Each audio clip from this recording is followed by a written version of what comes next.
and welcome to Planet Poetry. I'm Robin Houghton. And I'm Peter Kenny. And in this episode, we talk to Jane Clarke, nipping across the Irish Sea to discuss A Change in the Air, her new Blood Axe collection. And Peter and I have been having a chat about our festive reading for this happy holiday season. And it includes goblins, three kings, and a dark tune. But before all those festive baubles, let's hear what Jane Clarke had to say to Robin.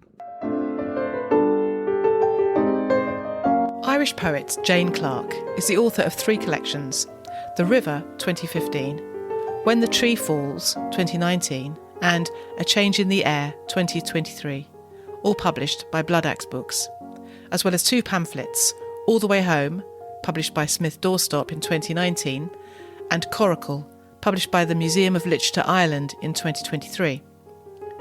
Jane edited the illustrated anthology Windfall, Irish Nature Poems to Inspire and Connect, from Hachette, Ireland, 2023. Her third collection, A Change in the Air, was shortlisted for the Forward Prize for Best Collection and is on the shortlist for the T.S. Eliot Prize 2023. Jane grew up on a farm in the west of Ireland and now lives with her wife in the Wicklow Hills. Jane Clarke, welcome to Planet Poetry. Thanks very much, Robin. It's great to be here with you. Tell us where you are speaking to us from today. Well, I'm at home in Glenmalure in County Wicklow, and it is a beautiful day. A crispy, cold yes. End of November day, and the sky is very blue and just wisps of cloud. So it's just really beautiful. That sounds lovely. I think we've got the same. It's the same here, and I'm in Eastbourne. So it's a long way away. Yeah. We are here to talk about your latest collection, A Change in the Air, from Blood Axe. And it's up for some awards. It was shortlisted for the Forward Prize, wasn't it? Yes, it was. Also for the T.S. Eliot Prize. Yes. So congratulations on that, for starters. Thank you. I think I'll just ask you to read a poem to kick us off from the collection, and then that will get us straight into it. So maybe you would read Christmas Morning for us, please. Okay. Yeah, I'd love to. Christmas morning. Washed clean as ore in a buddle, the miners hold lanterns high to guide them down the glen. Sore heads crave peace after a night in the shebeen. Black eyes and bruises from fistfights at the brothel door. Tumbling down from Camanabullogue, the Avonbeg River keeps pace with their homesick stride. Like copper and zinc at the jig table, the men divide at Greenan Bridge for Latin Mass in St. Columba's, morning prayer at Ballinatone. They belt out carols they learned as children, listen to the story of hope, then kneel to petition for clear lungs, safe shifts, and the price of lead to hold. Thank you. I love the way it's packed with detail about the lives of these miners, their sore heads and the homesick stride. And then there's this way where they divide depending on whether they're off to Catholic Mass or the other place. But they're all praying for the same thing, aren't they? Good health, staying in work. Is this a theme through the book? Would you agree that this idea of dividing lines and the crisscrossing of those lines? Yeah, I mean, I think it's really interesting that you've seen that. I think it is a theme in the book. It's very much there in my poems of the border between the north of Ireland and Ireland. And, but also, I suppose, in relationships, I think I'm interested in this particular dividing line about religion because I grew up in a Protestant family in the west of Ireland. So that was very unusual. We were the only Protestant family in our local school, for example. So I suppose I was aware of difference around religion from very early on. And So, one of the things I learned about our mining heritage here, where we live now in Glenmalure, was that there were lots of Protestants because they were migrant workers, and they came, say, from Cornwall, and they came from Yorkshire. And so there was a school down here in the 1800s for the children of the miners, and it was the only interdenominational school in Ireland. I think that's so interesting. That is interesting, isn't it? Never would have thought that. What an insight. Yeah. I wonder if you'd read this poem called Crossings, please. I think we've led on to that quite nicely. Yes. Crossings. A gap in a hawthorn hedge, stepping stones in a stream, an oak log slick with frost, a 3-arch masonry bridge, a cowpath down to a river where boulders span the width, a space between 2 barbed wire strands, a 5-bar gate, a byroad, a railway line, a deer run, a coffin path, a stile in a dry stone wall, a pass between 2 peaks, a rowboat on a lake, a bramble-laced bridle path, a fire break through conifers, a granite-lintled sheep creep, a butter path, a footbridge over a burn, 2 breeze blocks and a plank, railway sleepers laid in a bog. Now, the layout of this poem is interesting. Each line is broken in the middle with a gap, and then there's like a huge 4-line gap between each line. I think so. It spreads out across the whole page. I hope I've described that correctly for our listener. Yeah. And although it's a kind of a seemingly simple list of possible ways over an obstacle, and yet some are a lot riskier than others, aren't they? So these are all metaphors, presumably, for bridging differences. Yes, well, they're metaphors and they're also real in themselves because, when you speak to anybody along the border, and I think this is the same in borders between countries wherever we encounter them, people try to get over the border and they get all kinds of ingenious ways of doing that. And, obviously there's always smuggling across borders, but there's also people visiting each other and people often going to be with their own people because the border is often divides the natural relationships among people. So, so the list comes from those are the ways in which people cross the border between, the north and south of Ireland. But yes, it's also metaphoric. And it was interesting to me, a friend of mine, having read the book, said that this poem for them was about how no matter what you've got going on in your life, difficulties in your life, there are ways of finding a way through. And I hadn't, that wasn't what I was thinking about. But I loved that interpretation of the poem. Yes, that's lovely. That's lovely. Yeah. You're right that there's always a way through, and some are easier, some harder.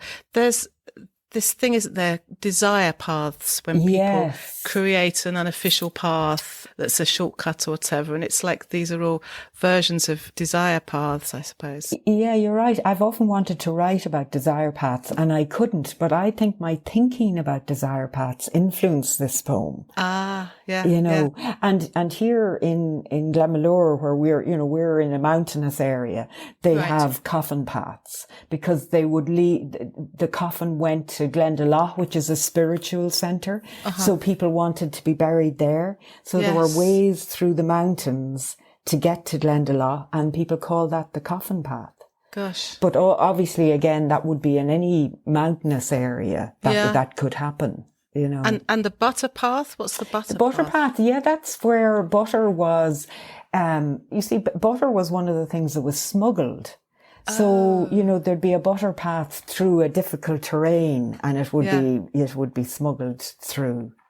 Extraordinary. And then the sheep creep is actually that very small little way that you build a little hole in a wall, in a dry stone wall, for the sheep to go through. Oh, yes. I think you have a different name for it in the UK, and maybe in different areas you have different names. Yes, I don't know what it's called, but a friend of mine, they have hedgehogs in the garden, so they've made a little door for the hedgehogs in the back gate, just hedgehog size, for them to go through.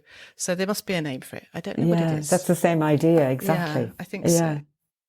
So your poetry, it takes us deep into the Irish landscape, both the natural landscape, the rivers, the bogs, the animals, but also the history. And I feel through this book there is this sense of people, a sort of stoicism and endurance, and the ability to ride the changes and to ride these sort of almost arbitrary borders and rules and ways in which they have to live their lives. Is that fair to say? You said this is you grow up in this, amongst all of this. Yeah, I mean, I think I saw that with my own parents and with the people I grew up among. So I grew up on a farm in County Roscommon, but like that's, 3 hours away on the other side of Ireland, towards the west of Ireland. And now I live over on the east side amongst the mountains. Right. But it's the same thing here. I mean, even more living in a mountainous area, there is that sense of endurance. But it's interesting. The more I read of history, the more I read of people's lives, but also like even looking at Gaza now, when you observe people and when you observe the cycles of life and what people go through, you can't help but be amazed and in awe at how people do go on. Yeah. How they do endure. They endure things that you'd think you couldn't survive. Yeah. How could you pick up your bags and go again? But people do. So I suppose that's why that's somewhere in my poems. And it is, I think it comes out of an admiration and an appreciation. And there's an inevitability about suffering in life. Yes, yes. And then along with suffering, I think it requires people to pull on their strength to keep going. And it's love is often what helps people keep going. Yeah. Relationships, so I think that's part of what I hope to convey in the book. I think you've achieved that. It's a book that you go into some very difficult subjects, but it is full of love. Thank you. Yeah. There is a long poem, which I won't ask you to read because it's quite long, but it's entitled, You Could Say It Begins. And it also begins the second half of the book, doesn't it? Yeah. And it's describing it took me a while to understand, but there's a note at the back, very helpful. It describes the border when it was created in, 1921? That's over right. 100 years ago. Yeah. And it's so rich in place names. Already I've enjoyed the way you've pronounced a lot of the place names. And it has this line at the end where you could say it ends or maybe it begins. So it has this circular feel. Do you want to tell us a bit about that poem, please? Yes. Well, so this was a commission as part of our decade of centenaries where we are remembering, the revolutionary period in Ireland. And I was asked to respond to the instigation of the border in 1921. And so I met women living on both sides of the border, contemporary, and, from both communities. And one of the things that I was struck by is how the border has a real physical relevance in their lives. It's not just some political entity. It's not something conceptual. It's real that they experience life on both sides of it. And so then I began to think about the border, how it was drawn right across the country. And so I decided to trace the line of the border with the place names and with the birds and the growth and the mountains and the hills and the lakes to give that physical sense of the border. Yes. But then the other thing you could say it begins because, who knows, does it begin in the West or does it begin on the other side of the country? But also, when did it begin in terms of when did that level of division begin that it represents? And then that last line for me is important, where you could say it ends or maybe it begins, because, this was written when all the difficulties about Brexit were going on, and people were really upset about how that was enlivening the conflict about the border all over again.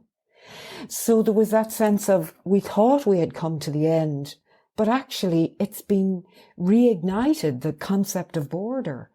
So that was what I was getting across there. Turning to family now. Yes. Early on in the book, we meet your mother and her descent into dementia. I was wondering if you could read the poem Raspberries, please. Yes. Raspberries. Sunday morning stillness in a thicket of canes. My mother reaches for quilted berries, eases them red and willing from yellow stalks, ready to hull for the simmering. She tells me not to forget a pound of sugar for every pound of fruit. Says I must remember because something has slipped into her mind, and every night, like a stoat among voles, it hunts down her memories.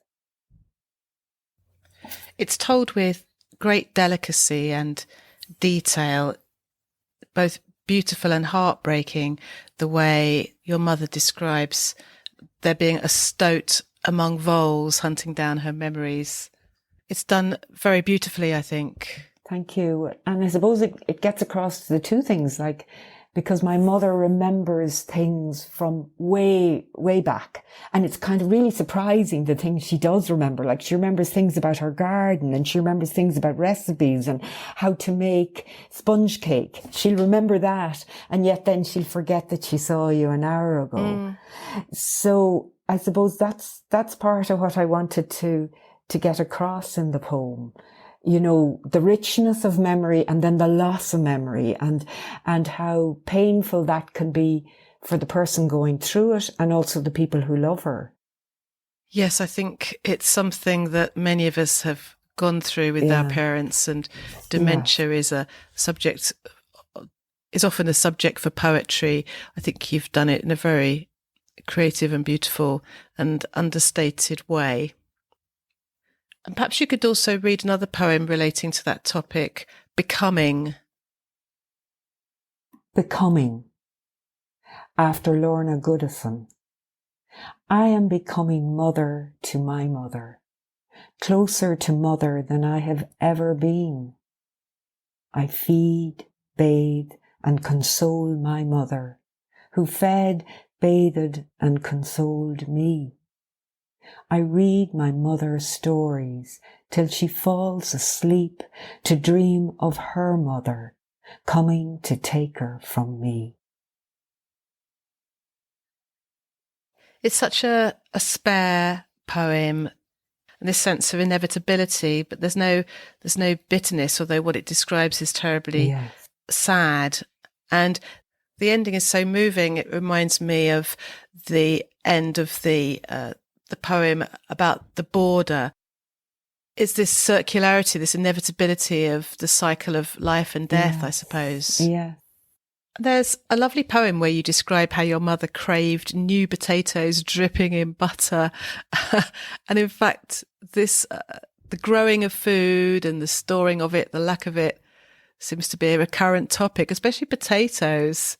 Presumably a reference to the terrible hardships and the famines. Yeah, I mean, of course, these are the things you only realise when you're putting a book together. You see, like I have a few collie dogs in the collection, and then I've potatoes in the collection.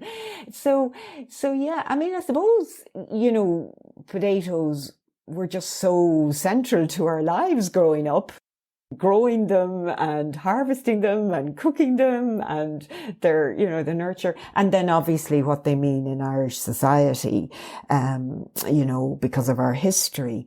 They continue to be the poem First Earlies, which was written during lockdown. Yes. Like that came from a conversation just outside on the road here where, you know, where I'm looking now. I'm looking out at the road where that came from a conversation. So like, you know, so many people plant potatoes in Ireland and so many people know when they grow or how they grow or can give you advice about them.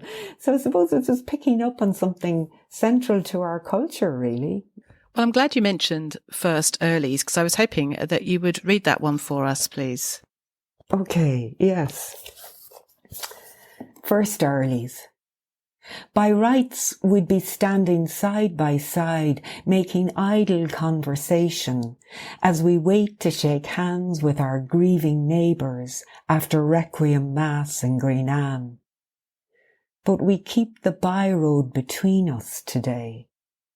The virus lingers, a low-lying cloud, until someone asks about planting first earlies.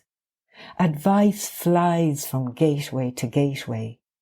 You can split seed potatoes as long as each half has a chit. Dig plenty of manure into the drill. Place them a foot apart, a fist deep. Don't forget to earth up the shoots. They'll be ready for lifting mid-June. Sharps Express, Setanta, Orla, Slaney, Red Cara, Accord. Our litanies only hushed by the hearse coming down the road. It's almost as if it's a lingua franca, isn't it? The shared knowledge about the potatoes and the language. Yeah. But as you say, people know about potatoes, and I like the fact that there's talk of lifting them at a certain time, and what we're about to happen actually is someone's being lowered into the ground. So you've got that lovely juxtaposition there. Yes. And I suppose, you know, the context was that we were standing on either side of the road because a neighbour was going to be passing between us on the way down to... Right. But I suppose at an awkward time like that, when you don't know what to be saying to each other, this was April 2020, so it was just the first month after of lockdown. And so you reach for what's familiar to fill that awkward silence. Yes. So I think that's why we were able to talk about, you know, doing something. I mean, remember everybody was concerned with their gardening at that time. Absolutely, you know, so it was all part of that context. And, you know, I think again, it's how people want to reach across to each other. We want to communicate, even though maybe the thing that we really needed to talk about, which is how we were all feeling about the, you know, lockdown, you know, this thing that had all suddenly happened and had changed all our lives. We couldn't talk about that. Yeah. We couldn't talk about the death that was so close to us, but we could talk about something else. And through talking about something else, in a way, you're processing, you know, the other things that are happening. Yeah, of course. Yeah. I couldn't help but thinking of other Irish poets, Seamus Heaney and his digging and everything. Which poets would you say influenced you when you started writing or when you first were reading poetry? Well, you know, definitely Seamus Heaney and Patrick Kavanagh, another Irish poet who was grew up on a farm. So they definitely influenced me. Michael Longley, a poet from the north, he continues to influence me. You know, but also people like Evan Boland. Yes. And then going further afield, Elizabeth Bishop, and, you know, even somebody like Charlotte Mew. I loved her work as well. So those different influences. And I suppose what I find is that the variety of influences is really good because it opens more possibilities for you imaginatively. Yes. You know, and gives you more access to language. Yes. Different types of language. And speaking of language, you make good use of certainly Irish words and expressions through the book, and it reminded me of when we spoke to Liz Berry about how she'll write using her Black Country dialect to a certain extent, or certain words she'll pop in, and it reminded me a bit of that. And even the first poem you read with shebeen, and there were some other words as well, and I thought, I don't know what that means, but it doesn't matter actually. It's the musicality and the feel of it somehow is what's important. Yeah, I love that richness of the language, and I love using, you know, words of a particular place and of a particular people. Yeah. And because it's just like using the plants of that area, or, you know, so the language, it fits with everything else that you're trying to, I suppose isn't it that thing that the more specific you're writing, the more universal it is. And that's the magic of writing. So, you know, so I try and make it as specific to that place and those people as possible. Interesting. Yeah. Very interesting. Yeah. We've got 3 poems in a group in particular about your partner who you married after 20 years. And it's a lovely kind of snapshot of how your parents dealt with you marrying a woman and building bridges again, I suppose, through gardening. And there's a beautiful love poem in there. And I wondered if you might read her first for us, please. Yes, I will indeed. Her first. The sun tries to shine through narrow frosted windows while we wait with the other births, deaths and marriages. Close to lunchtime, the registrar ushers us into her office. Stacks of files on every surface look set to topple. She murmurs, "You're my first," and reads out the regulations, then shuffles through papers, studies the stapler on her desk, and reads them again. When we tell her we've been together 20 years, she stops searching for a biro, meets our eyes and smiles. It'll be a beautiful day. Isn't that lovely? At first, the sun tried to shine, that's the same as the sort of embarrassment in the registrar who originally can't look you in the eyes. And then once the ice is broken, we've got this wonderful ending full of hope and joy. And that idea of the stapler, I love the detail of staring at the stapler. It's a vignette, isn't it? But it's so much coming across here in terms of overcoming prejudice or difference, I suppose. Yeah, and discomfort. And I suppose also, like, for us, it was such an important day to go and register for the civil partnership that had only come in, like, that was the first month that we could do this, you know? That's why you were her first. Yeah, we were her first, exactly. And yet you go into this kind of grubby health service building, you know, and it's this day that means so much, and yet you're just in a queue and plastic chairs, you know. But then, you know, what mattered was her response. Yeah, that's what mattered. That was really lovely. Now, you include in the book a sequence of poems, All the Way Home. Yes. Which I understand you wrote as a response to an archive of photos and letters from the First World War. Perhaps you could tell us a bit about the background to that. There's a Mary Evans Picture Library, which is in London. I know it. Do you know it? Yeah, Right. they've got a poetry blog. Yeah, that's right. I've got a couple of poems in there. Well, that's it. So Jill Stoker from there contacted me, and I sent her this poem after we've gone.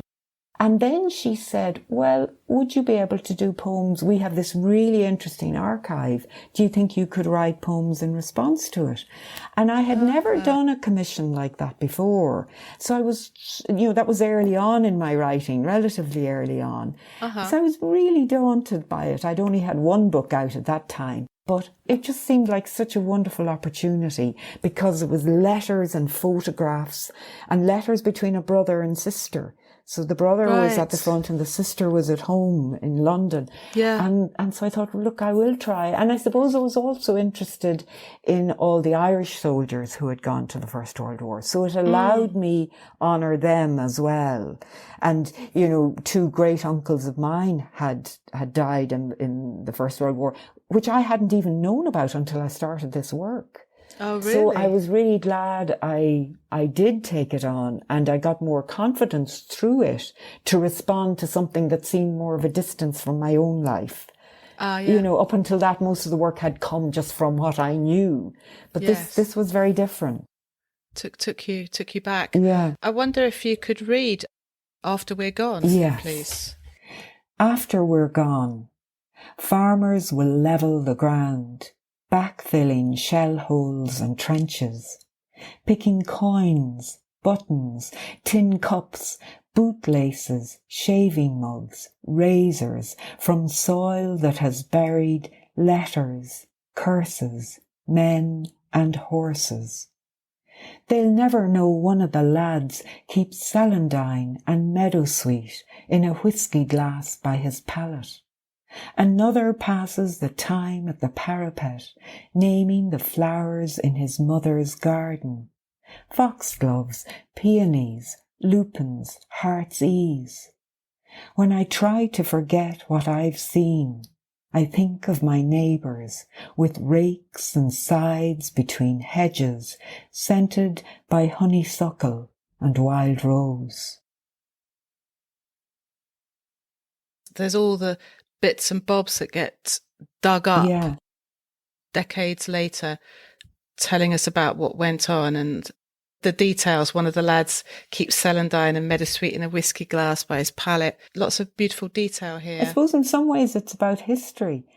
About how the things we don't know in the grand scale of history, that we often miss out on the stories, the detailed stories that can evoke maybe more of a feel for what it was actually like for people. I mean, I think that's poetry in particular can do that, I think, when it engages with history at that kind of detailed level. Yes, and rather like what you referred to earlier when you said in the detail, you see the universal, you find the universal. Yes. It's a lovely sequence. You write quite a lot in couplets. Is that a favourite sort of form? Do you ever just think, oh God, and more couplets? I definitely do.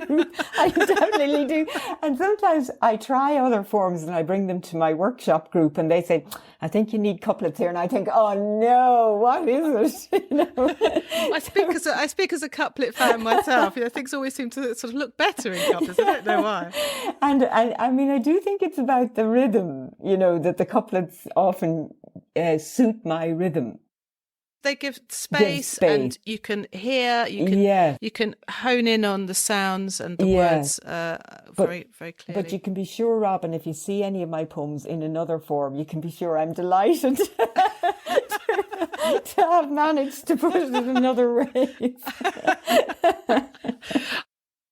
Now, I wanted to just ask if there's anything else anything to share, anything you're working on now, or is it top secret? People often say, oh, I've just had a book out. I really don't want to be writing any more poems for a year, or, I don't want to be thinking about it. And other people say, no, the next one's going to be this, that, and the other.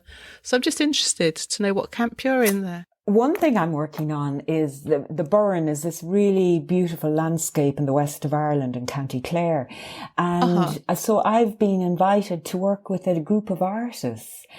And it's around an environmental project. So the idea is to encourage environmental stewardship through the arts and through working with local people. So of course I'm really into that. So I've been down there for one weekend already, and I wrote a poem that I'm very happy with that came out of that. And I'm going to be doing more over the next year there. So that's one thing I'm very happy about doing. And then I'm going to be doing a radio program about the Avonmore River, which some of the poems are actually in this book. And so we're going to walk the river and speak to ecologists and farmers and, other people that we meet along the way. So that's another project. Lovely. And then I would like to do more. I've written quite a bit about the women in the revolutionary period in Ireland, Irish history, Irish women. And I would like to do a bit more of that. I'm not sure how that will develop, but it's of interest to me, definitely, Sounds fascinating. Sounds brilliant. Yeah, thank you. Gosh.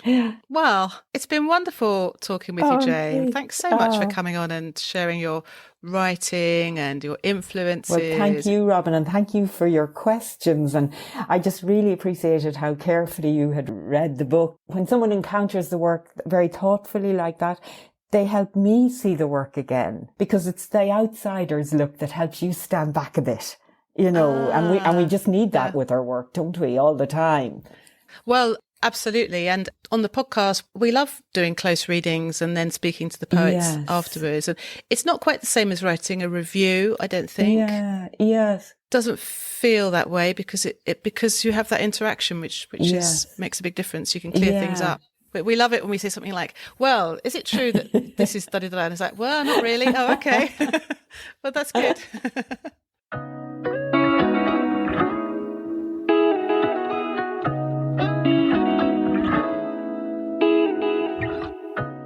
So I think one of the first things I really enjoyed about Jane's poetry was that it seems on first pass really quite simple. You know, for example, the Crossings poem, where she just kind of lists different ways of crossing spaces, but in some weird way it becomes really kind of archetypical, and you end up thinking about human endurance and that kind of wanting to cross between two places. You've been tricked by thinking something's really simple, but actually it's incredibly deep. It's an amazing skill. Yeah, that's right, because it seems like a list of all these crossing places. And I thought, first of all, oh, these are kind of metaphorical. But like Jane said, these are actual places where people do physically cross this border. Yeah. So you can read it either metaphorically or literally. But as you say, deceptively simple, and yet it's extraordinary. You want to read it again and enjoy the descriptions of these places, you know, the bramble-laced bridle path. Yeah, I learned something, a butter path. That was yes. an entirely new thing to me. I thought, wow, what an amazing thing. Yeah. She's got a way of just appropriating, you know, something which would probably almost be half a joke, like a butter path, and making it seem really mysterious and interesting.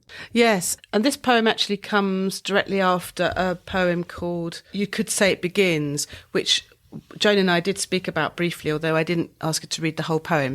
It's quite long, but You Could Say It Begins is a kind of almost a litany of place names, and it's just got this gorgeous way of describing. She brings in the actual place names, and also the terrain has its own kind of life. The Crossings poem is about all the ways of breaking through that border, all the 100 ways that people can cross. Yes. The border theme, it plays out in so many of the poems, doesn't it? There was that poem, First Earlies. Oh, yeah. I thought it was such a great lockdown poem, in that sort of genre of lockdown poems. Yeah, I like that thing about, you know, the separation between people and keeping the row between them. And there was something optimistic about the talk turning to seed potatoes that must be a foot apart and a foot deep. Yes. You know, that's almost kind of mirroring the way that people were separated.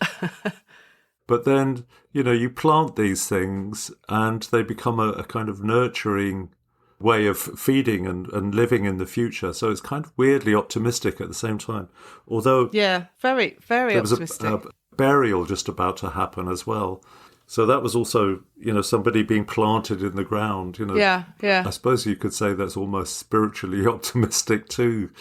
Yeah, and the fact that there was this shared interest in growing the potatoes, you know, sort of this iconic vegetable in the mind of the Irish. It was brilliantly done.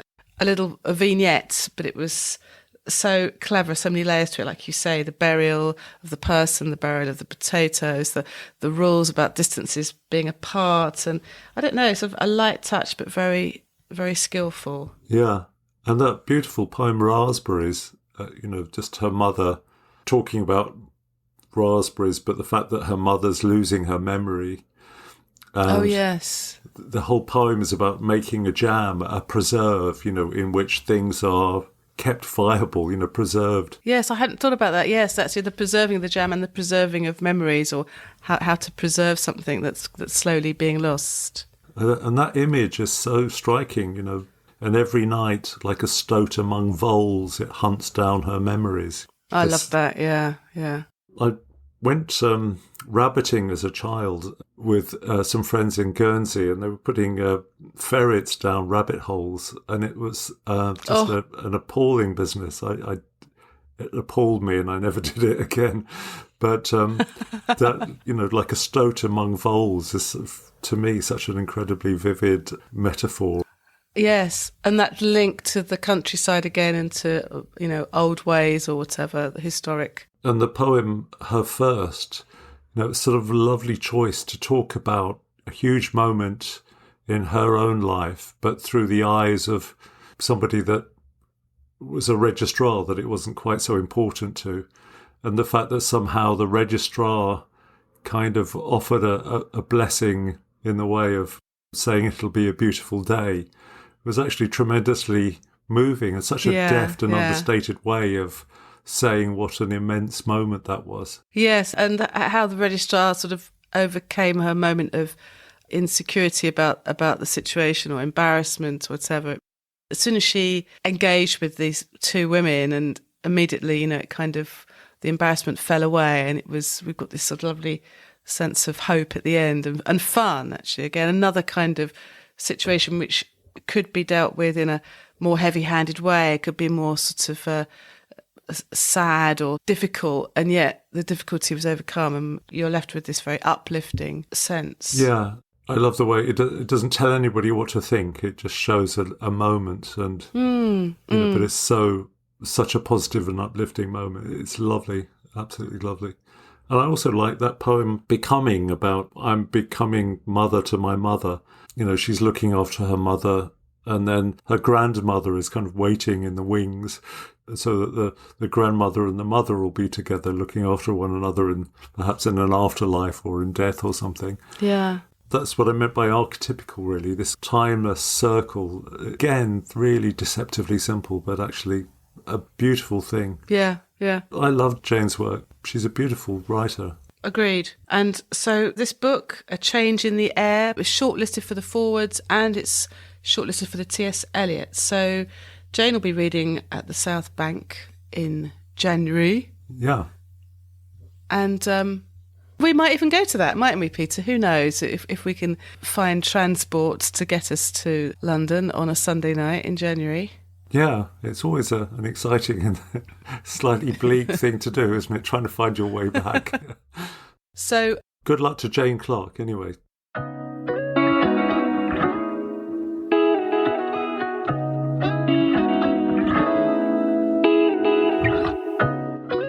So have you been feeling festive in your reading?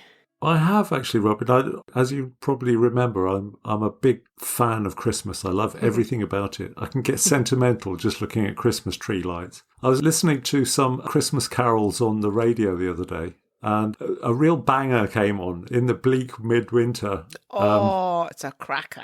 Yeah, I just love the gloom of it. But which tune? Well, there's two, isn't there? Holst. And somebody else. Yeah, Holst and Dark, Harold Dark wrote the other one. I love the misery of it, counterintuitively. The way it starts, in the bleak midwinter, frosty wind made moan. Yeah. Earth stood hard as iron, water like a stone. Snow had fallen, snow on snow, snow on snow, in the bleak midwinter long ago. But I didn't have an idea who wrote it, so I looked it up, and it was Christina Rossetti, and I thought, oh, crikey, I just had never known that before. I've got this second-hand book from deep into the last century, a choice of Christina Rossetti's verse that was chosen by Elizabeth Jennings. And yeah, I just started reading it, kind of reading up about her. And I've read about 10 or 12 of her poems, including Goblin Market, which is her most famous one. But there's a kind of real melancholy about her work, a thread of things that can't be spoken of, that she can only reveal when she's in paradise. There's another poem, I won't read all of it, but it's called Winter, My Secret. And it says, I tell my secret? No, indeed, not I. Perhaps some day, who knows? But not today. It froze and blows and snows, and you're too curious. Fie, you want to hear it?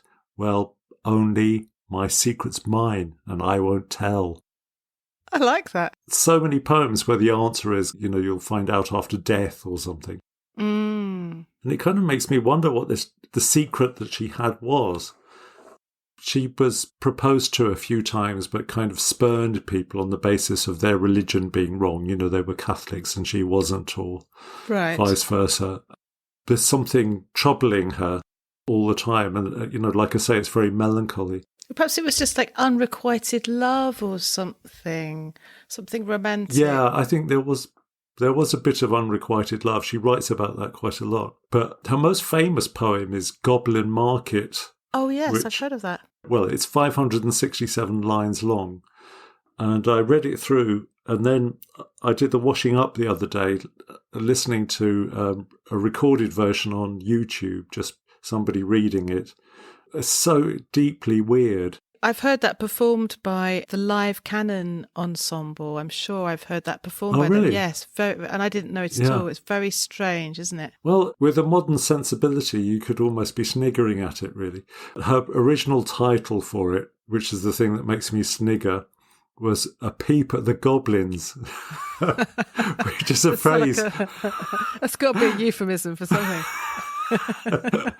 And apparently her brother, the poet and painter, suggested that she might change it to Goblin Market. So just an outline of the poem. It's about these two sisters, Laura and Lizzie, and they're being tempted by these fruit-selling goblins, and the goblins are enticing them with just the most gorgeous list of fruits that you can imagine.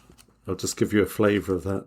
Our grapes fresh from the vine, pomegranates full and fine, dates and sharp bullaces, rare pears and greengages, damsons and bilberries, taste them and try, currants and gooseberries, bright fire-like barberries, figs to fill your mouth, citrons from the south, and so on and on. And these terrible goblins are kind of enticing these two young women to try and buy all their fruits. Anyway, one of them, Laura, succumbs to the enticement of the goblins and sort of eats up some fruit.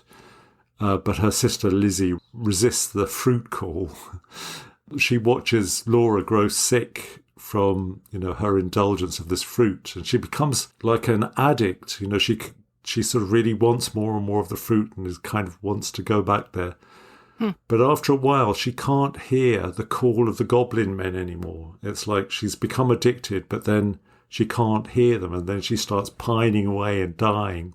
And her sister Lizzie, by some kind of weird poem logic, goes off to rescue her sister by going to the goblins and trying to get some more fruit. And I'll just read you a bit from it.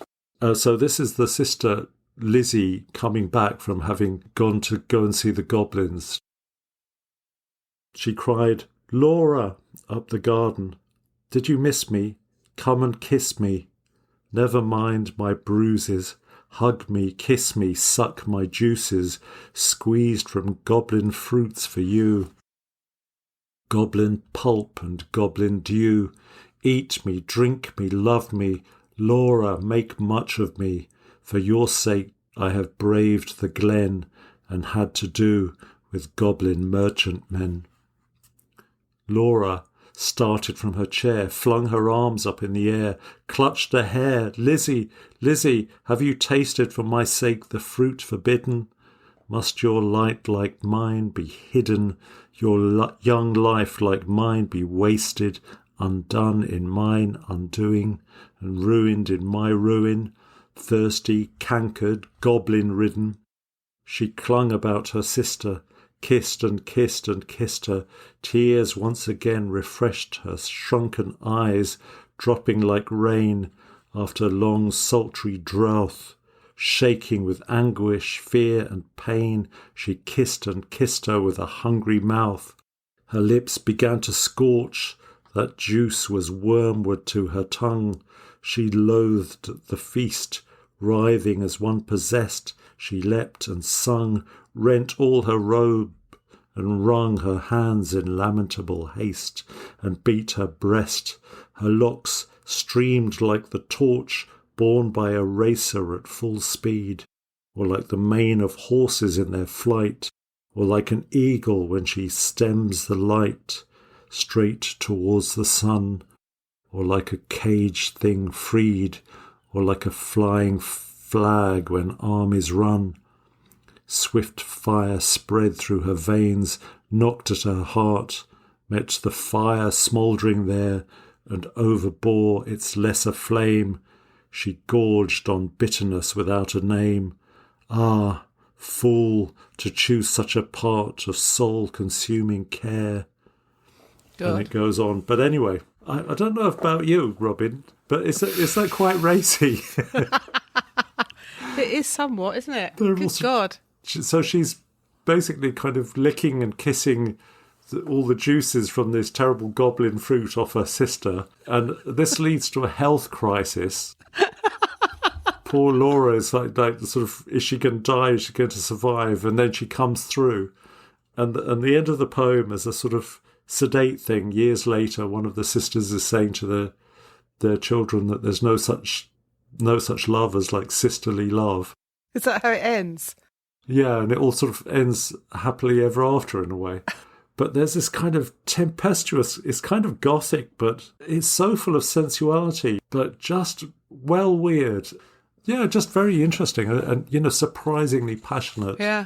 It's funny how just listening to a carol can take you to people licking fruit juice off each other's and stuff. I don't know what Harold Dark would have made of all that.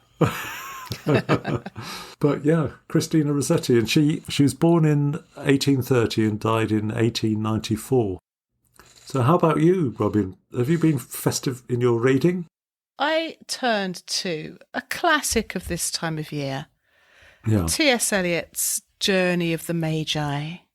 Ah, yes. Which gets the odd outing at carol concerts sometimes. Yeah. And why not? Why not?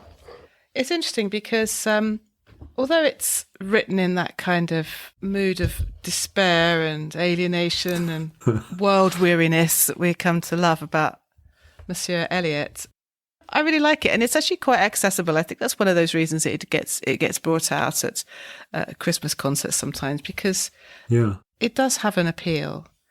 One can, of course, hear him reading the poem online. It's a lovely recording. Yeah. Apparently, the poem "The Journey of the Magi" was written in between church and lunch on a Sunday over half a bottle of gin. Over a bottle of gin? Half a bottle of gin. Oh, yeah. gosh. Yeah. So I quite like that little thought. He didn't sweat over it for months. Out it came like a great fount of thought.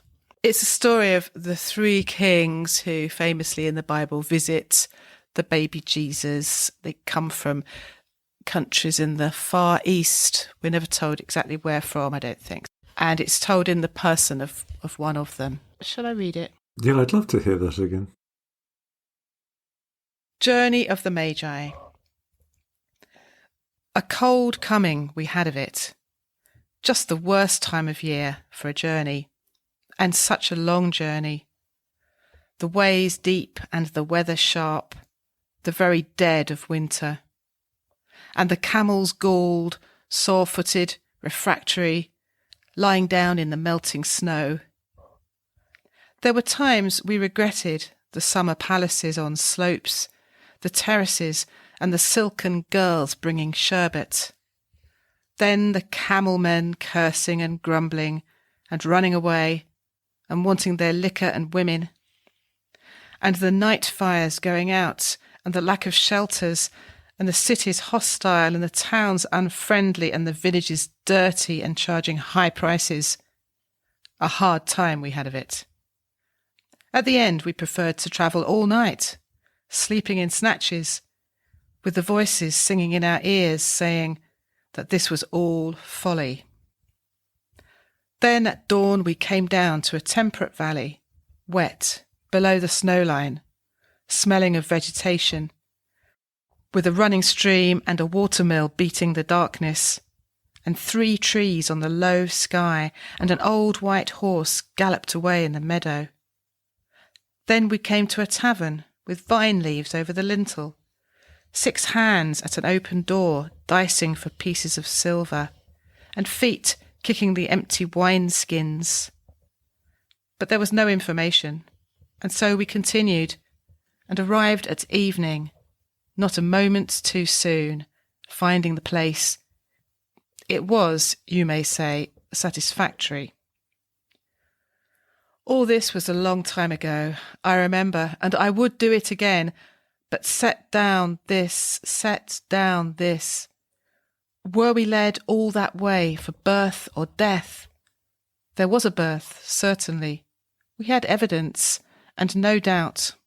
I had seen birth and death, but had thought they were different.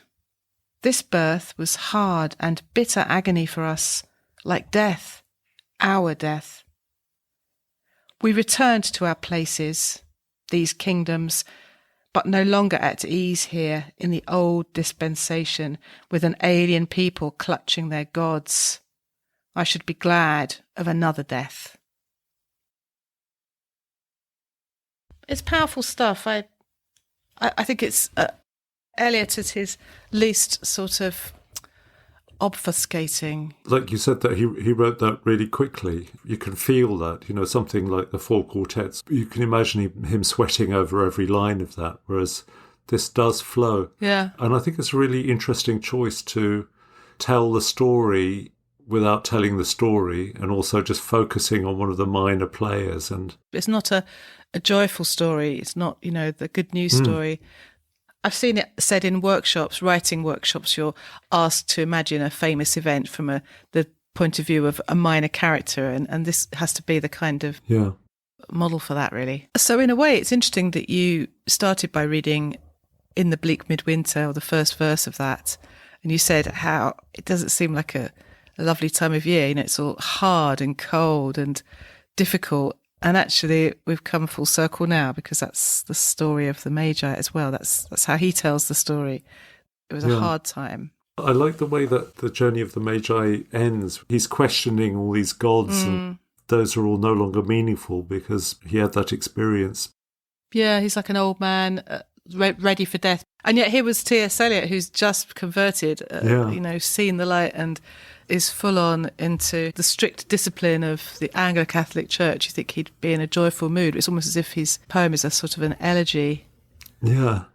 There's this book by C.S. Lewis called Surprised by Joy, where he talks about all the things that were happening before he suddenly had to admit to himself that God existed. The book ends with this realization. He's sort of praying in his room in the college, and he's like the most reluctant convert in the world. It's just, it's something that he'd been trying to fight off all his life. And suddenly there was a sense of both, it's brilliant, but also it's such a battle. He's kind of exhausted, and then God comes in. I find those kind of spiritual struggles very interesting. It doesn't really fit a rational view of the world, but I believe anyway. Yeah. Speaking as a kind of non-believer, but that moment fascinates me, I think.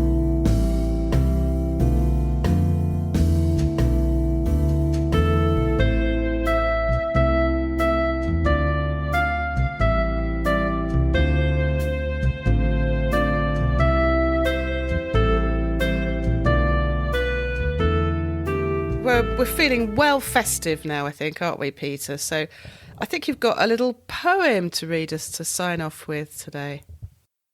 Yes, and this is one of those moments when our listeners could almost believe that we planned and schemed this.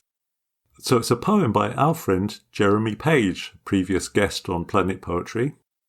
And the eagle-eared among you will notice a kind of correlation between Christina Rossetti and the beginning lines of this poem.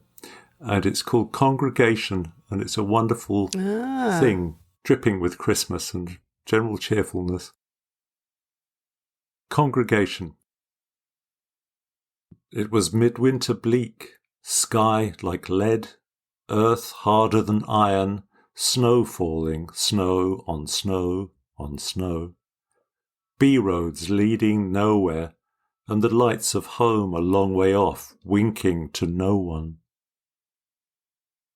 The woods looked lovely, dark and deep, but were no place to overnight, and our hopes and fears weighed heavy as we inched forward on four wheels in the ever-deepening snow, counting magpies in the gathering dusk, until there were two, and the lights of an inn resplendent on the shortest day hove into view, as I offered up a silent prayer.